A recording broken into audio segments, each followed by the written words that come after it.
The Pobble who has no toes had once as many as we. When they said, "Some day you may lose them all," he replied, "Fish fiddle-dee-dee." And his Aunt Jobiska made him drink lavender water tinged with pink, for he said the world in general knows there's nothing so good for a Pobble's toes. The Pobble who has no toes swam across the Bristol Channel, but before he set out he wrapped his nose in a piece of scarlet flannel, for his Aunt Jobiska said no harm can come to his toes if his nose is warm, and it's perfectly known that a Pobble's toes are safe, provided he minds his nose.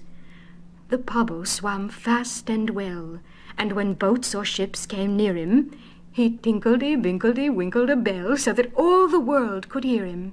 And all the sailors and admirals cried when they saw him nearing the further side, "He has gone to fish for his Aunt Jobiska's runcible cat with the crimson whiskers."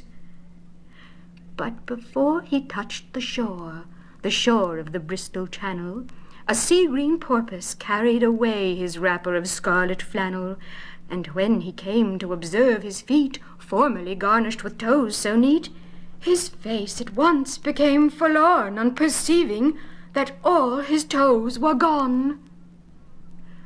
And nobody ever knew, from that dark day to the present, whoso had taken the Pobble's toes in a manner so far from pleasant.